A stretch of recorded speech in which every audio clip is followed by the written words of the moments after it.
What's going on, everyone? Alex Miller here from the Eagle, joined by Travis Brown and Robert Cessna. We're live inside Cal Field after Texas A&M's 52-3 win over Prairie View A&M System School. Prairie View A&M. The Aggies, start to finish, really controlled the game in a game that they were expected to win big. You know, Cease, what was your biggest takeaway from A&M's win? Well, the end result is what I thought. I would just say that I thought at times the game would break down with second or third stringers, but really I thought A&M dominated from start to finish, and I got to give their second and third, string units that got out there, players. It was, except for the Boast interception, it was A&M basically was the best team play after play. Yeah, Travis, what were your biggest takeaways from the game? Yeah, I mean, I think that not only did a lot of younger guys get to play, it was a lot of younger guys got to play more meaningful minutes than just the garbage time at the end. You could argue that the game never was really in question, but you had guys like Keith Brown and Ontario Jones and Moose Muhammad getting some really key snaps and doing some good things earlier in the ball game than just the end of the game, and that was really, really good to see. And then, I mean, the thing everyone's going to remember about this game was the hit that Antonio Johnson laid on their quarterback to force that fumble for the one defensive touchdown of the game. I mean, he just absolutely smoked that quarterback, and so that's probably the two biggest things that stand out to me. Yeah, kind of going through the box score, if I can flip my page here. There we go, that one. Get a little help. Yeah, so Isaiah Spiller and Devon Chain each getting 70 yards, and then, they kind of go back. Oh, excuse me, Amari Daniels, he had 70 yards alongside Isaiah Spiller. Devon Chain yards with 2 touchdowns. And then LJ Johnson, he got quite a few looks. He had the most carries out of all the running backs, 66 yards and 11 carries. Like you said, a lot of backups getting time. Even in the second quarter, we started to see some of those rotations going on. And Jimbo, after the game, he was kind of praising them for doing well in this game, because the last time they had played, after the game, he was not very congratulatory of his backups and more so criticizing them for allowing points and not being able to sustain drives.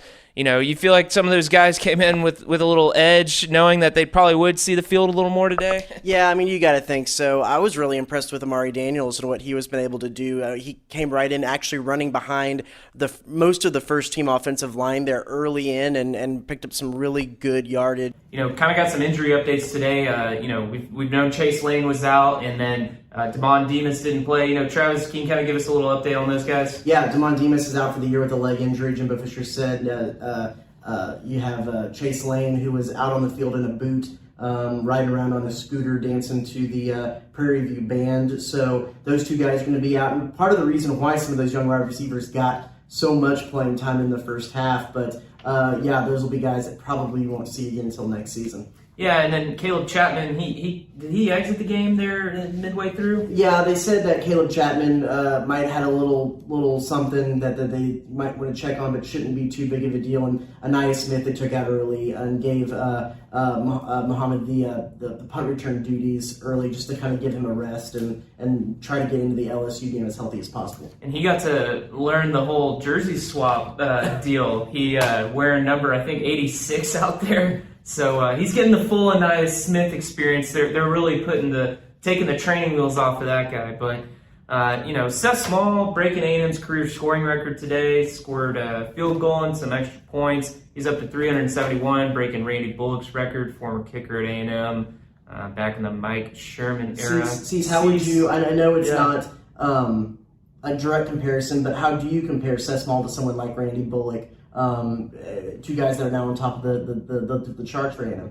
Yeah, I was thinking about that. I don't get really excited about kickers setting scoring records because they're always gone to. You look back, Tony Franklin, A&M's always had great kickers.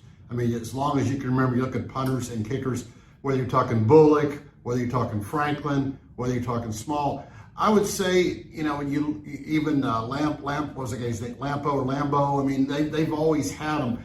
I think about Small as I'm going to be interested to see if he's got strong enough legs to get in the NFL, because you got to get it up to 50. He's pretty good inside 40, but I don't know. But he's steady. He's been very steady. Once again, so you got to give him. When he came here, I didn't think he had really that good of high school stats at Katy. I go, okay, you're giving that kid a scholarship, but for 4 years, you think about it, when it gets inside the 30, Jimbo's just automatic. I think a lot of times his play calling was a little conservative, knowing Small's going to put 3 points on the board.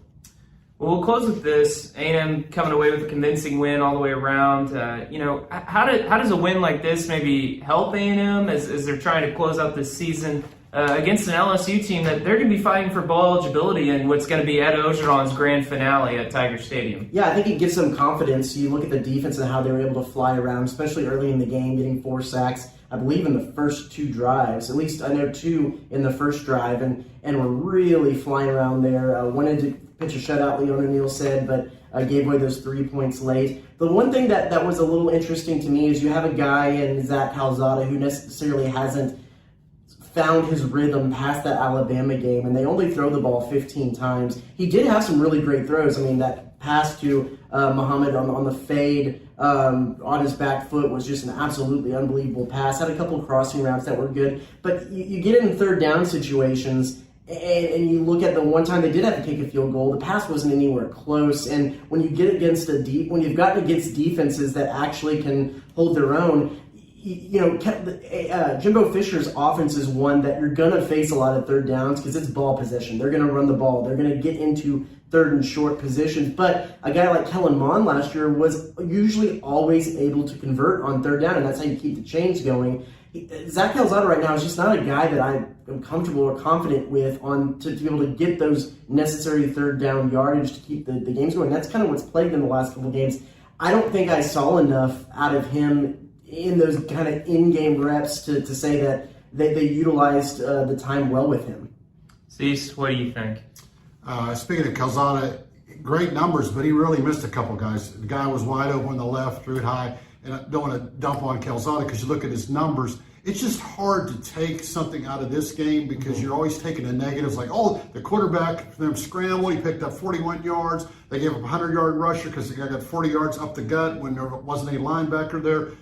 But the bottom line is, how can a 49-point win be bad for you? I mean, it is what it is. The seniors had a good time. It's the last game also for the guys like Spiller and Leal. They had a good time. So all had a good time. That doesn't mean we're going to have a good time when we're talking, in a week from now, late at night from Baton Rouge, because what happened today will have no bearing. The only thing that I will glean from this game is they had 1 penalty, and that was by Deuce Harmon when the game was out of reach after having 10 penalties last week. So they were focused. I will give them credit. They were focused from start to finish because I think Jimbo really got on them because they had 10 penalties last week, didn't show up. So I'll give them credit for being focused today. All right, that's going to do it for us here at Cal Field. Be sure to check theeagle.com and Sunday's paper for all of our coverage from today's game. We'll see you next week. Perfect. And if we look ho-hum, it's because it was Prairie View.